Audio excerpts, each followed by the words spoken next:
Before I get started, I just wanted to mention that all of these stories feature Surefire flashlights. Now, I'm not being sponsored by them or anything, I just happen to be on their website checking out their flashlights because I like their flashlights. I found these stories, I thought they were very entertaining, and I thought they were useful information. That's why I'm going to go ahead and narrate them on my channel today. So I just wanted to get that out of the way before we get started. Thank you for listening. One night, as I was taking a hike through the woods, I noticed a large group of teenagers who started walking behind me. They seemed very suspicious, like they were up to no good. At the time, I was lighting my way with my E2D LED Defender, set on a low 5 lumen mode. Suddenly, one of the teens ran out in front of me and demanded that I give him my money or he would punch me. At that point, I turned off my light and then I quickly turned it back on, locking it onto the 120 lumen high mode and pointed it right in his eyes. He closed his eyes and then, with an overhand motion, I punched him in the shoulder with the light's striker bezel. As he fell to the ground screaming in pain, I lighted up the rest of his group of friends. They all said they were extremely sorry and not to hurt them. I continued my walk down the trail calling the police. Then I watched the cops escort the teenagers out of the woods and into the parking lot. The teen that I hit with the bezel required medical attention for a fractured shoulder blade. Several of the teens were found to have switchblades on them, and I was congratulated by the cops for my brave act and refusing to fall victim to those punks. One night about 3 a.m. I was walking home from a party on a dimly lit street. I saw 5 people who appeared to be under the influence of something across the street, so I quickened my pace. As I passed them, one of them held out his middle finger and shouted the F word at me. I didn't want to fight, so I ignored them and I kept walking, but they got mad that I ignored them and ran across the street to confront me, making threats as they did. Instinctively, I reached for my Surefire flashlight that's always on my belt. I gave each of them a flash to the face with this blinding beam. One guy then deployed a folder, so I blinded him a second time, and then I struck him in the arm with the light's bezel, causing him to drop the knife. Before the situation could escalate even more, I ran away, and none of them were able to follow me as they were temporarily blinded. I was able to escape a deadly situation without getting hurt or having caused any serious injury to anyone. Now I always carry my flashlight with me wherever I go. A few months ago, I was at a shopping center in the parking lot about 9 p.m. All of the ambient light was on one side of the lot, with dark shadows on the opposite side of the vans and trucks. I was getting ready to get in my car when I hear high hills, so I stop for a moment. I make it a habit, as there is a woman present, I stand by my car and wait until she gets into her car safely. No one usually notices this, but it doesn't take much of my time, and it's just one way I try to give back. As I'm waiting, I scan the lot and I see there is a very suspicious looking man standing next to a van, just waiting. He's not getting in and it just doesn't look or feel right to me. I look back at the woman and click, click, click. She's going to walk right by the van and the guy is listening intently to every heel strike of her shoes and looking like he's getting ready to pounce. So I pull out my Surefire flashlight and light the guy up, and he pounces alright.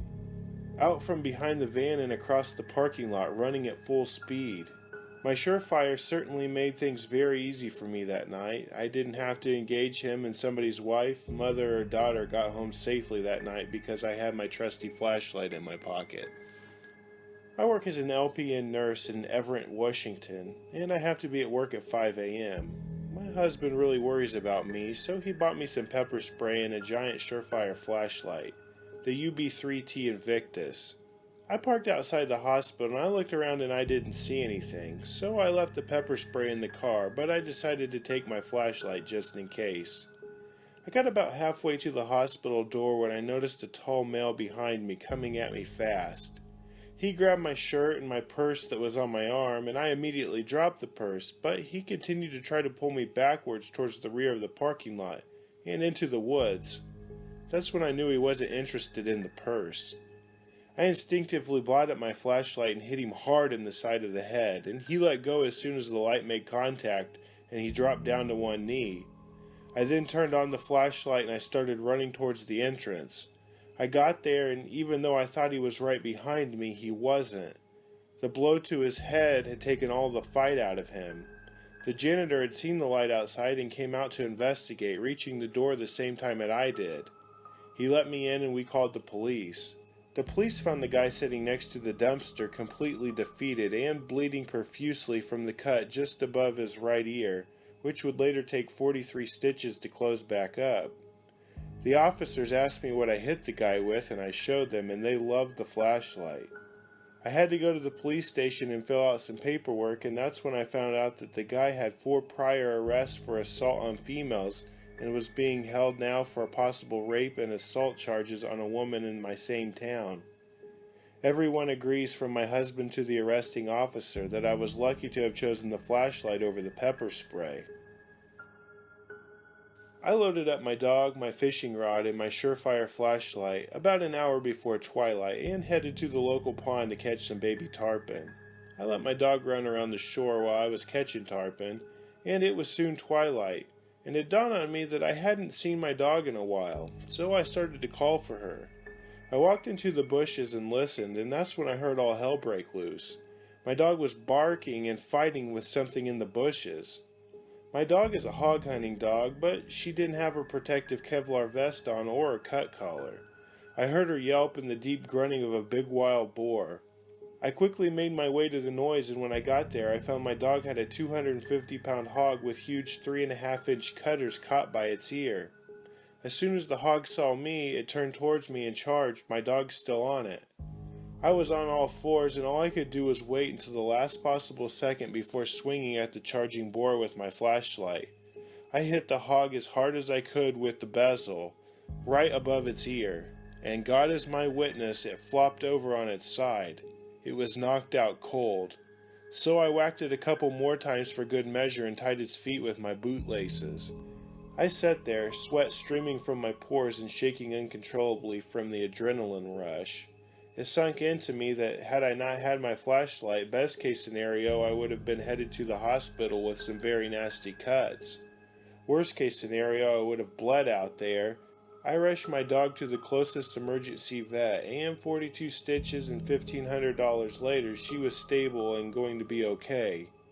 The charging boar is currently at my buddy's taxidermy shop, where I'm having him mounted. If you have an SHTF story that you'd like to share, please email me at reallifeshtf@gmail.com.